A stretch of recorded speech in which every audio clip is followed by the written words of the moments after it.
The massive chamber on Nexus Prime buzzed with the strange sounds of 12 different alien species trying to communicate. Ambassador Sarah Chen walked through the floating platforms, her boots making sharp clicks on the metal floor. Around her, creatures that looked like giant crystals hummed in low tones. Others resembled floating jellyfish that spoke through color changes on their transparent bodies. Sarah had been Earth's representative to the Galactic Council for 3 years now. 3 long years of trying to make these ancient aliens understand that humans cared about more than just trade agreements and mining rights. Today would be different. Today, she would make them listen. The council chamber was built like an enormous sphere. Each species had their own section that floated at different levels. The ethereal collective, who looked like tall, thin ghosts made of blue energy, stayed near the top. The silicon concordat, living rock creatures the size of small buildings, positioned themselves at the bottom where their weight wouldn't be a problem. Sarah's platform rose slowly toward the center of the chamber. All around her, alien eyes, sensors, and other things she couldn't name turned to watch. She could feel their attention like a physical weight. Most of these beings had been alive for centuries. Their species had been traveling between stars, when humans were still learning to make fire. Council Prime Veltereth of the Ethereal Collective floated forward. Her voice came through the translation device as cold and emotionless. Ambassador Chen of the Human Republic, you have requested emergency session time. State your business. Sarah activated her holographic display. Images appeared in the air around her, showing burning cities and fleeing crowds. The Krillian Empire has invaded 7 worlds in the past month. They're enslaving entire populations. Billions of innocent people are suffering right now while we sit here talking. A sound like grinding stone came from General Kess of the Ashari Trade Federation. His translation came out as laughter. Suffering. These are primitive worlds, barely past their industrial age. They contribute nothing to galactic stability. They're people. Sarah's voice echoed through the chamber. They have families, children, dreams. The Krillians are treating them like animals. The crystal beings of the crystalline hegemony chimed together in what sounded like musical notes. Their spokesperson's translation was smooth and calm. Young human, you must understand galactic law. These worlds are not council members. The harmony prevents us from interfering in non-member conflicts. Sarah had expected this answer. The harmony was the council's most sacred rule system. It had kept peace between the major species for over 3,000 years by making sure everyone stayed in their own territory and minded their own business. But it also meant that smaller, weaker worlds had no protection. So you'll do nothing? Sarah asked. You'll just watch while an entire species gets wiped out? Veltereth's blue form flickered with what might have been annoyance.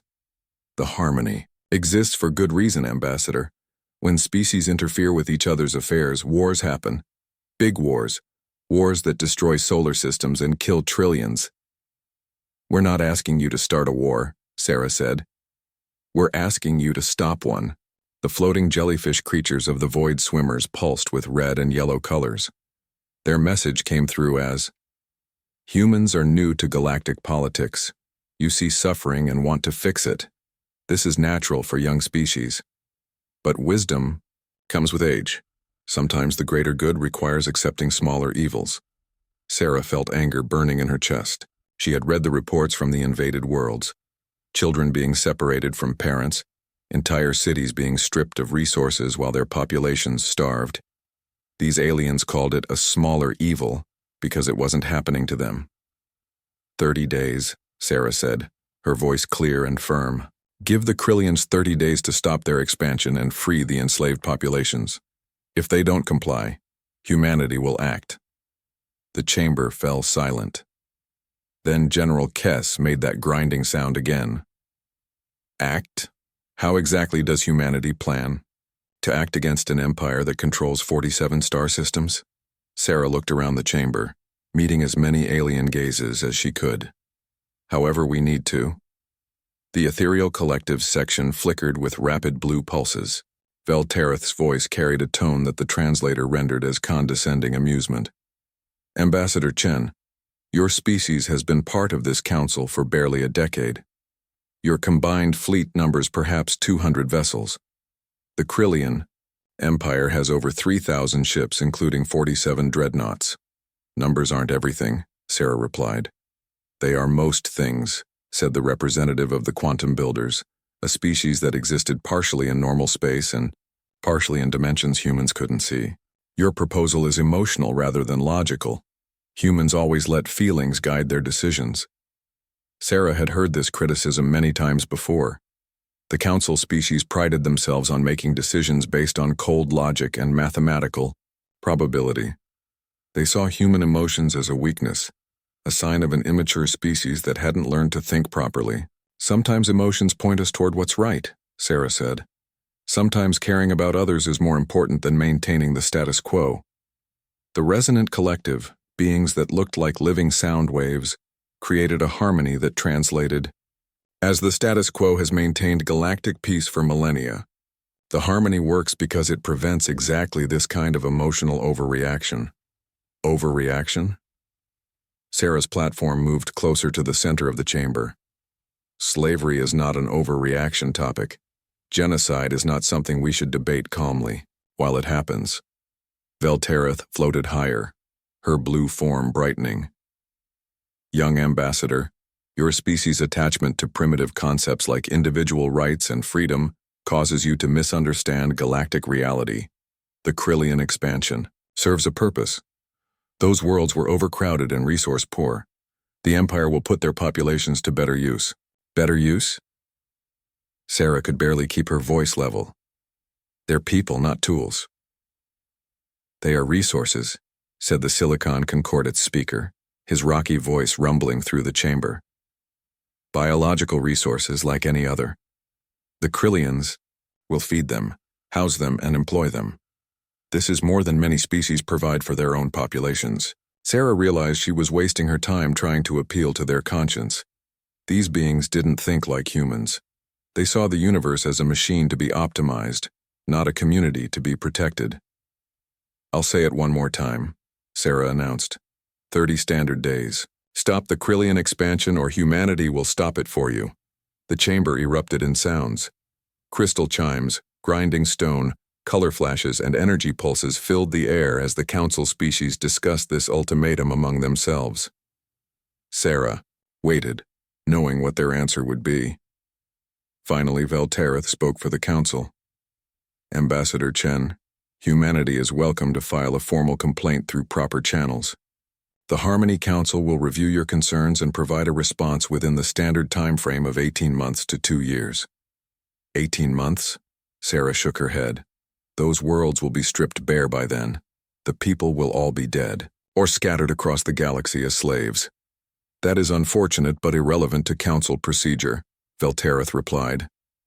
Young species often mistake passion for power, Ambassador.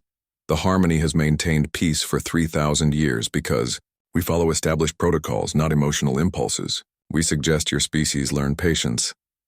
Sarah looked around the chamber one last time. These ancient aliens sat in their floating platforms, comfortable and safe, while entire worlds burned. They had the power to stop the suffering with a single word. But their precious harmony was more important to them than the lives of billions of people. 30 days, Sarah repeated, as her platform began to descend. Remember that number. As she left the chamber, Sarah heard the aliens resuming their normal business. They discussed trade agreements and resource allocation as if nothing had happened. They had dismissed humanity's threat as the emotional outburst of a primitive species. They would learn how wrong they were.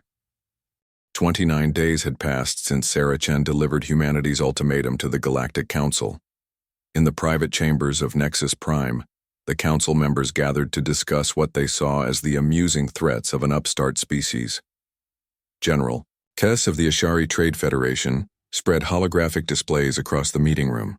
His rocky exterior clicked and ground as he moved, each sound translated into words by the universal communicator. I have completed analysis of human military capabilities. Their threat level remains minimal.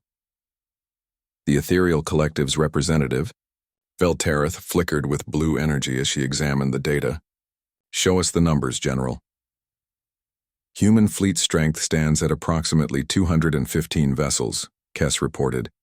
This includes their flagship carrier groups, patrol vessels, and support craft. Intelligence suggests they possess no dreadnought-class ships. Their largest vessels are what they call battleships, roughly equivalent to our heavy cruisers. The crystal beings of the crystalline hegemony chimed in harmony. Their translation came through as musical notes that formed words. What of their weapons technology? Primitive but functional, Kess replied. They rely heavily on kinetic projectiles and explosive warheads. Some energy weapons, but nothing approaching our plasma matrices or quantum disruptors. Their ships appear designed for single-purpose combat rather than the multi-role vessels proper civilizations employ. The floating jellyfish creatures of the void swimmers pulsed with colors that translated to curiosity. Single purpose? Explain this concept. General Kess activated another holographic display showing human ship designs. Observe their construction philosophy. A human battleship cannot serve as a colony platform. It lacks research facilities, diplomatic quarters, or resource processing capability. It exists only to destroy other ships. How inefficient, commented the Quantum Builders representative. Our vessels serve multiple functions. A single Quantum Builders ship can fight, research, colonize, and manufacture simultaneously. Exactly, Kess agreed. Human military doctrine appears crude and wasteful. They build specialized tools instead of adaptable instruments. This suggests limited industrial capacity and poor strategic thinking. Veltereth's energy form brightened, with what the translator interpreted as amusement. What of their positioning? Surely they have moved their forces into threatening positions. Negative, Kess replied. Human naval assets remain scattered throughout their territory. No significant force buildup detected near Krillian space. Most of their ships continue normal patrol and escort duties. The resonant collective beings of living sound created harmonies that formed words. Perhaps the humans have reconsidered their emotional outburst. More likely they realize their weakness, suggested the representative of the Silicon Concordat, his massive rocky form shifting with grinding sounds. Young species often make bold statements before learning galactic reality. Meanwhile, in a hidden facility carved deep into an asteroid in the outer rim, Admiral Marcus Torres reviewed intelligence reports that would have shocked the council members. The facility, disguised as a mining operation, housed the real command center of the Human Republic's military operations. Status report, Colonel Hayes, Torres requested. Colonel Sarah Hayes activated her own holographic displays. Unlike the council's meeting, this briefing room was filled with humans who understood the true scope of their preparations. Operation Harmony Break is proceeding on schedule, Admiral. All assets are in position. The displays showed star maps with thousands of markers throughout the galaxy. What appeared to be human merchant vessels, agricultural colonies, and research stations were revealed to be something entirely different. The Krillians continue their expansion, Hayes reported. They've enslaved 3 more worlds in the past week. Council response remains non-existent as expected. Torres nodded grimly. Any change in council member positioning? Negative, sir. They maintain normal patrol patterns and commercial activities. Intelligence suggests they view our ultimatum as an empty threat. Good, Torres said. The longer they think we're bluffing, the better our chances of complete surprise. Hayes activated another display showing detailed schematics of council member technologies. Cyber Warfare Division reports full penetration of council communication networks. We have access to their coordination protocols, trade algorithms, and defensive systems. How long have we had this access? Asked Captain Morrison from the Intelligence Division. 3 years, Hayes replied. Since Ambassador Chen first arrived at Nexus Prime, every diplomatic meeting, every cultural exchange, every trade negotiation has been an intelligence-gathering operation. Torres smiled coldly. The Council thinks diplomacy is about pretty words and formal protocols. They never considered that we might be studying them the entire time. Back on Nexus Prime, the Council members continued their analysis of the human threat. General Kess presented his final assessment to the group. Conclusion: Humanity lacks the military capacity to threaten any major galactic power. Their ultimatum appears to be an emotional response to perceived injustice, with no realistic backing. Probability of actual military action, less than 12%. The ethereal collective section flickered with satisfaction. As expected from a young species, they see suffering and react without considering consequences. Should we inform the Krillian Empire of this human posturing? Asked the void swimmers. Unnecessary, Veltereth replied. The Krillians have their own intelligence services. If they consider humanity a threat, they will respond accordingly. The crystal beings chimed with harmonious agreement. The harmony remains intact. Human emotions cannot overcome 3 millennia of successful galactic governance. But in the Yayora, hidden command centers, research facilities, and manufacturing plants throughout human space, the real preparations continued. Weapons that Council intelligence had never detected rolled off production lines. Ships designed not for multiple purposes but for a single, terrifying function prepared for deployment. The Council had made a critical error in their analysis. They assumed human military philosophy was crude because it was specialized. They saw single-purpose ships as a sign of limited thinking rather than focused efficiency. They interpreted the lack of multi-role vessels as weakness rather than dedication to superior performance in combat. Most importantly, they had completely missed the true size of the human fleet. What they saw as humanity's entire military was, actually, just the diplomatic escort and border patrol force. The real fleet remained hidden in deep space facilities, asteroid bases, and camouflaged installations throughout the galaxy. Admiral Torres reviewed the final preparations as Day 29 drew to a close. All units report ready status, Admiral, Colonel Hayes announced. Operation Harmony Break can commence on your order. Signal all commands, Torres ordered. Tomorrow the galaxy learns what happens when humans make a promise. In the Council chambers, General Kess filed his final report. Human threat assessment remains unchanged. No significant military movement detected. Probability of action? Minimal. The Council members dispersed to their quarters, confident that tomorrow would bring nothing more than empty words from an emotional young species. They slept peacefully, secure in their ancient power and the protection of the harmony. They had no idea that across the galaxy, thousands of human vessels were moving into position, their crews preparing to demonstrate that humanity's restraint had been mistaken for weakness.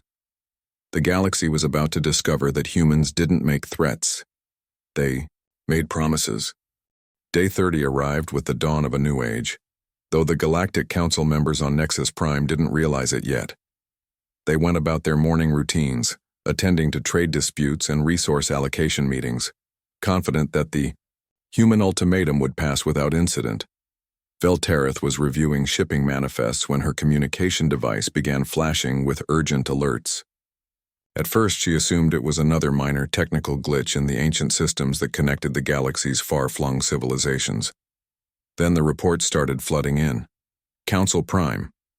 The voice of Commander Zethkar from the Ashari Trade Federation came through with panic barely concealed by the universal translator. We're experiencing massive system failures across 17 sectors. Veltereth's blue energy form flickered with confusion. Explain the nature of these failures, Commander. Communication relays are going offline. Trade coordination networks are crashing. Our shipping algorithms have completely collapsed. We're losing contact with entire star systems. Before Veltereth could respond, similar reports began arriving from other council members. The crystalline hegemony's harmonic frequencies turned discordant as they reported the same problems. The quantum builders found their dimensional communication networks severed. The Silicon Concordate's massive data processing centers were going dark one by one. General Kess materialized in the emergency session chamber, his rocky exterior grinding with agitation. Council Prime, we have a bigger problem. The Krillian fleet has gone silent. All contact lost approximately 15 minutes ago. Equipment failure, Veltereth suggested, though she was beginning to suspect otherwise. Unknown. But we're detecting massive energy signatures throughout Krillian space. Something big is happening. In the hidden command center carved into the asteroid, Admiral Torres watched the coordinated attack unfold on dozens of holographic displays. Years of preparation were paying off in ways that would have been impossible for any other species to achieve. Status report from all theaters, Torres ordered. Cyber Warfare Division reports complete success, announced Colonel Hayes. Council communication networks are experiencing catastrophic failures across all major systems. They've lost contact with approximately 60% of their infrastructure. Naval operations? Ghost Fleet Alpha has engaged Krillian forces in 7 systems simultaneously. Enemy resistance is lighter than expected. They're completely disorganized without their command networks. Torres nodded grimly. The Ghost Fleet was humanity's greatest secret, over 3,000 vessels that the Council had never detected, built in hidden shipyards using resources from agricultural colonies and mining operations. They represented the true scope of human military preparation. Liberation operations, proceeding ahead of schedule. The enslaved worlds are responding, better than hoped. Turns out people don't like being slaves. Who would have thought? On one of the displays, Torres watched human Marines landing on a world called Kepler 442c. The Krillian occupying force had expected to face primitive rebels, armed with farming tools. Instead, they found themselves fighting against humans equipped with military-grade weapons and tactical support. But the real surprise was the local population. Given proper weapons and training, the supposedly primitive species proved to be excellent fighters. They knew their own terrain better than any invader and had years of anger to fuel their resistance. Back on Nexus Prime, the Council members were finally beginning to understand what was happening. Emergency session protocols were activated, bringing all representatives together in the central chamber. The usual calm and dignified atmosphere was replaced by barely controlled panic. Report from all sectors, Veltareth demanded, as the platforms arranged themselves in the familiar circle. The void swimmers pulsed with rapid color changes that translated to distress. 17 commercial shipping lanes have been severed. Our merchant vessels are stranded without navigation support. Economic projection algorithms have crashed, reported the crystalline hegemony. We cannot calculate resource distribution or maintain trade balances. General Kess activated his holographic displays, but half of them remained blank. Military coordination between our forces has been reduced to primitive radio communication. We're essentially operating blind. The quantum builders flickered between dimensions with unusual instability. Our interdimensional communication network has been compromised. We suspect deliberate cyber warfare. Humans, Veltareth said simply. They actually did it. The chamber fell silent as the implications sank in. For 3,000 years, the Galactic Council had maintained peace and prosperity through the Harmony, a complex system of laws, agreements, and technological infrastructure that connected dozens of species across thousands of worlds. Humanity had torn it apart in a single day. Status of the Krillian situation? Veltareth asked quietly. General Kess activated one of his few functioning displays. Fragmentary reports suggest they're under attack by a human fleet far larger than our intelligence indicated. We're also receiving distress signals from their enslaved worlds, but the signals are strange. Strange how? They're not asking for help. They're celebrating. The truth was even more devastating than the Council realized. Humanity had spent 3 years not just studying Council technology, but infiltrating their networks, mapping their infrastructure, and identifying every critical point of failure. When the attack began, it wasn't random destruction. It was surgical dismantling of the systems that held galactic civilization together. Every communication relay that went offline had been carefully selected. Every algorithm that crashed had been chosen for maximum disruption. The humans had turned the Council's own sophistication against them, using their interconnected networks as a weapon. On the liberated world of Kepler 442c, Commander Lisa Park watched as the last Krillian transport ships fled the system.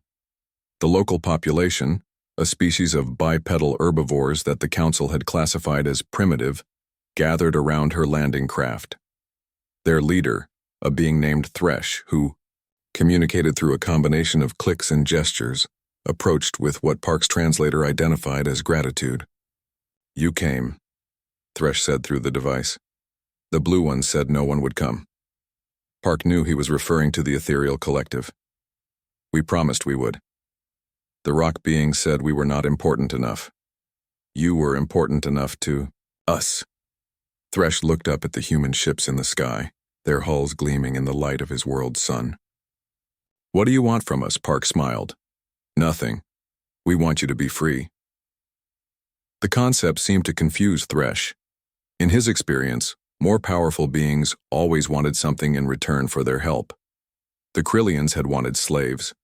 The Council had wanted compliance with the Harmony. But the humans seemed to want nothing except his people's freedom. Back on Nexus Prime, the Council members were discovering just how dependent they had become on their technological infrastructure. Without the Harmony's coordination systems, old tensions that had been buried for centuries began to surface. "This is clearly an ethereal collective operation," accused the Silicon Concordat representative. "You've wanted to control the outer rim trade routes for decades." Veltereth's energy form flared with indignation. "How dare you? We are the victims here, same as you." "Victims?" The crystalline hegemony's chimes turned harsh and discordant. "Your species has always resented our mineral processing agreements." Within hours of the Harmony's collapse, the Council members were arguing among themselves, reviving disputes that the system had kept frozen. The Ashari Trade Federation accused the Void Swimmers of stealing shipping contracts. The Quantum Builders claimed the Resonant Collective had been sabotaging their dimensional research. General Kess tried to restore order.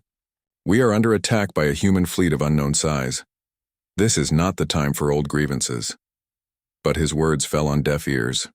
3,000 years of repressed conflicts were erupting all at once. Meanwhile, Admiral Torres received a message that made him smile for the first time in months. It was from Ambassador Sarah Chen, still on Nexus Prime. "Admiral, the Council is requesting immediate negotiations.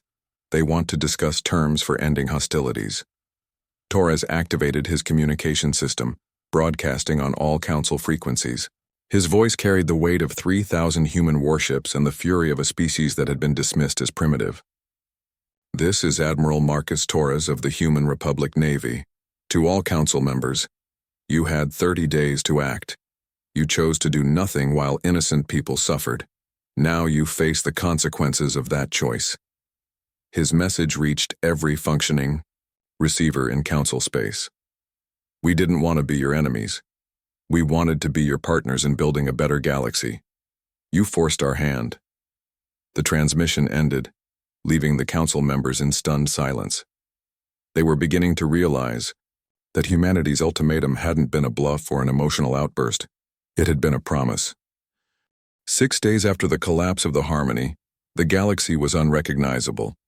What had been the most stable political structure in galactic history had become a collection of squabbling factions, each blaming the others for their current predicament.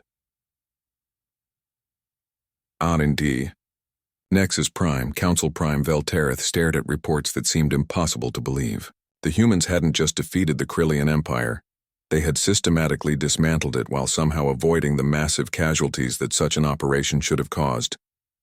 "Explain to me again how this is possible," she demanded of General Kess, who had managed to restore partial communications with some military units. The Ashari commander's rocky exterior ground together in what his species displayed as confusion. The Krillian fleets were efficient in their surrender. Minimal ship losses, minimal casualties. It appears the humans gave them opportunities to withdraw rather than fight to the death. "That makes no sense," interjected the Silicon Concordat. "Representative, if you're going to conquer an empire, you destroy their ability to resist." "The humans didn't conquer the Krillian Empire," General Kess corrected. "They freed it." The distinction was important. Instead of occupying Krillian worlds and enslaving their population, humanity had done something unprecedented in galactic military history. They had liberated the Krillian slave worlds and then left.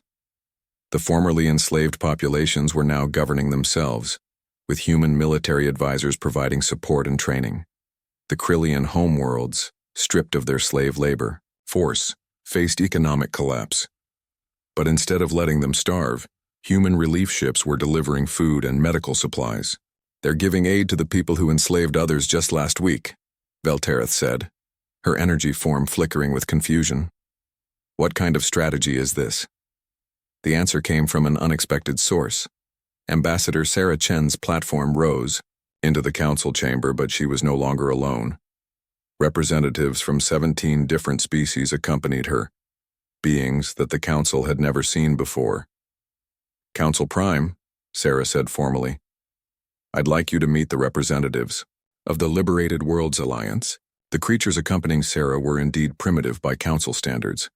They lacked advanced technology and spoke through translators provided by humanity. But there was something in their bearing that made the council members uncomfortable. They looked confident. Thresh of Kepler 442c stepped forward, his translator device provided by human engineers. "We came to thank the council for teaching us an important lesson." Veltereth's form brightened with hope. Perhaps these primitive beings could be reasoned with, brought back into the proper order of things. "We are pleased that you understand the complexity of galactic politics."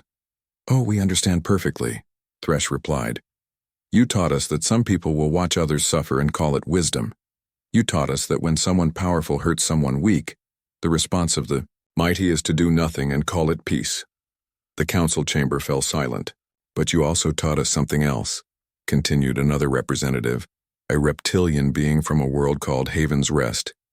"You taught us that freedom has to be taken, not given. And you taught us who our real friends are." Sarah Chen activated her holographic display, showing star maps that made the council members' energy forms flicker with shock. The Liberated Worlds Alliance now included 47 star systems. Each one had chosen to ally with humanity rather than seek readmission to the council. "Impossible," gasped the crystalline hegemony's representative.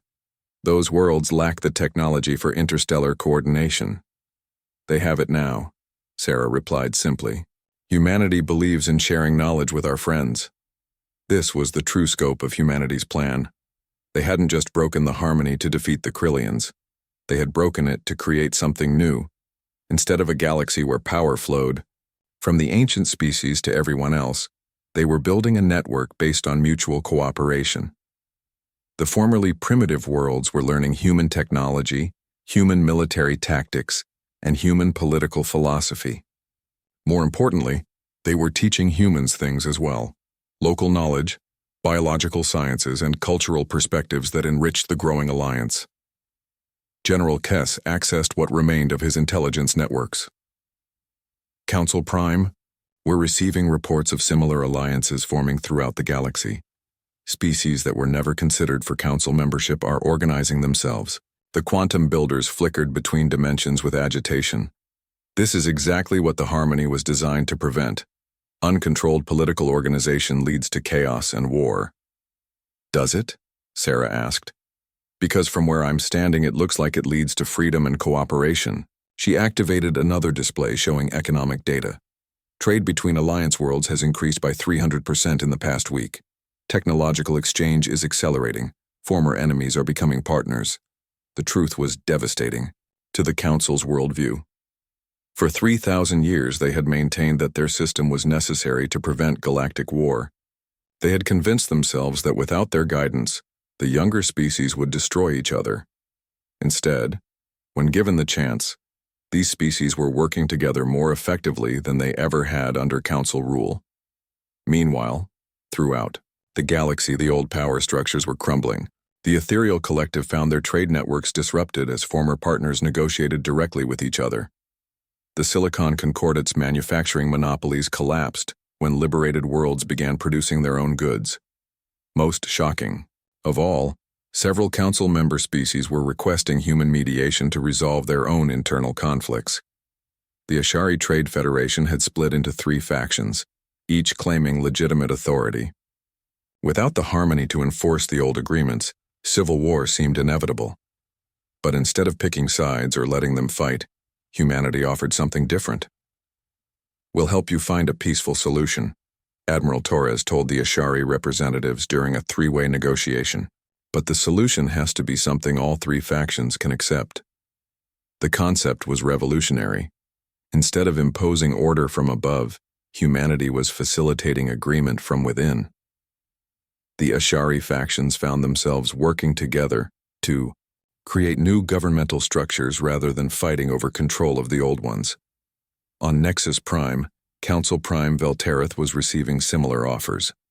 The ethereal collective's own colonies were requesting human intervention to resolve resource disputes that had been frozen under the Harmony for centuries. "You're destroying everything we built," she accused Sarah during a private meeting. "We're replacing it with something better," Sarah replied. "The Harmony didn't create peace, Veltereth. It created stagnation. It kept problems buried instead of solving them. And what happens when your alliance species start fighting each other? What happens when the younger races discover war?" Sarah smiled sadly. "Some of them probably will fight. Some conflicts might not be solvable through negotiation, but at least they'll be free to try." The philosophical difference was fundamental. The Council believed in preventing conflicts by controlling them. Humanity believed in resolving conflicts by addressing their causes. As the days passed, the results spoke for themselves. The Liberated Worlds Alliance grew stronger while the Council grew weaker. Ancient species that had ruled the galaxy for millennia found themselves asking humanity for help with problems they couldn't solve alone. The Krillian Empire, expected to collapse entirely, was instead transforming. Without slave labor, they were forced to negotiate fair wages with workers. Without the threat of military expansion, they redirected resources toward technological development. Former slave worlds were becoming trading partners. "How is this possible?" Veltereth asked during another emergency session. The answer came from an unexpected source.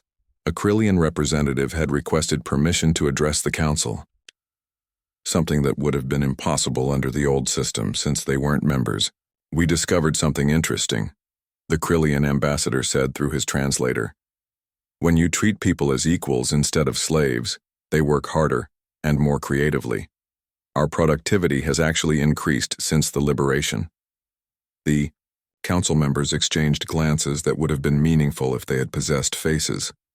Everything they thought they knew about galactic economics and politics was being proven wrong by practical results. Humanity hadn't just torn apart their harmony. They had replaced it with something that worked better, and the galaxy was taking notice. 6 months had passed since humanity shattered the harmony, and the galaxy had found a new rhythm. The Galactic Commonwealth, as humanity called their growing alliance, now included over 200 star systems. Species that had never been considered worthy of Council membership were thriving under principles of voluntary cooperation and mutual benefit. Ambassador Sarah Chen stood in what had once been the Council chambers on Nexus Prime. The floating platforms had been rearranged into a more egalitarian circle, where no species held a position above others. Representatives from dozens of worlds gathered for the first Commonwealth Assembly, their various translators creating a symphony of different languages, working toward common understanding. The old Council members were there too, though their role had changed dramatically. The crystalline hegemony chimed softly as their representatives spoke about trade agreements that benefited both crystalline and carbon-based life forms. The Silicon Concordat had discovered that their manufacturing processes worked better when they collaborated with biological species rather than dominating them. But the most remarkable change was visible in Council Prime Veltereth herself. The ethereal collective leader's blue energy form seemed dimmer than before, less imposing. She waited patiently for her turn to speak, no longer commanding attention, simply by virtue of her species' age and power. "Secretary General Chen," she said when recognized, using Sarah's new title in the Commonwealth structure. "The ethereal collective formally requests readmission to galactic society under Commonwealth principles." The chamber fell silent. This was the moment everyone had been waiting for. The final acknowledgement that humanity's approach had succeeded where the ancient councils had failed. Sarah looked around the chamber at the faces, energy forms, crystalline structures, and other manifestations of dozens of species. Many of them had been enemies just months ago. Some had never spoken to each other before humanity facilitated their first contact. "The Commonwealth doesn't have an admission process," Sarah replied. "If your species wants to participate in our alliance, you're welcome, but you'll need to accept our core principles." "Which are?" Veltereth asked, though she already knew the answer. "No slavery, no genocide, no unprovoked aggression against other species. All conflicts resolved through negotiation when possible, with Commonwealth mediation available for disputes that can't be solved directly." The terms were simple, but their implications were revolutionary. Under the harmony, powerful species had been allowed to dominate weaker ones as long as they followed proper procedures. Under the Commonwealth, actual justice mattered more than political convenience. "And if a species violates these principles?" asked General Kess, who had become an unlikely ally in the new system. "Then they face opposition from all Commonwealth members," Admiral Torres replied from his position as Commonwealth Defense Coordinator. "Not because we want to control them, but because we won't tolerate oppression." This was the true strength of humanity's approach. The old council had maintained order through complex laws and bureaucratic procedures. The Commonwealth maintained peace through shared values and mutual support. The results spoke for themselves. Trade between member species had increased by over 400% as barriers fell and cooperation replaced competition. Technological development had accelerated as species shared knowledge freely, instead of hoarding it for advantage. Most remarkably, conflicts between member species had actually decreased. When problems arose, they were addressed quickly through mediation rather than allowed to fester under layers of diplomatic protocol. Thresh of Kepler 442c stood to address the assembly.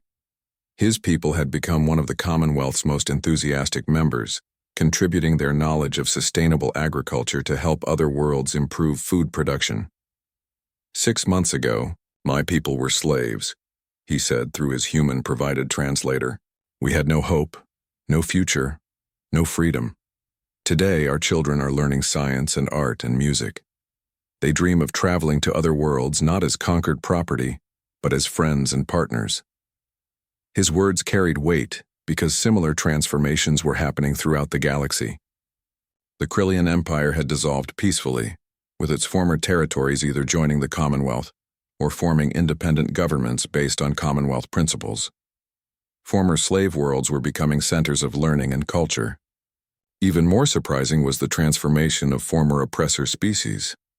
Many Krillians had requested asylum on liberated worlds, working to make amends for their past actions. Some had become the most passionate advocates for freedom and equality, driven by guilt over their former behavior. "We thought we were maintaining peace," Veltereth admitted during her formal address to the assembly.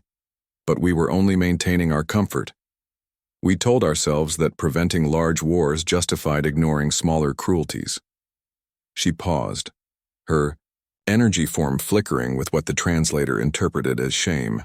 "We were wrong. Peace without justice isn't peace at all, it's just oppression with better public relations." The admission was extraordinary.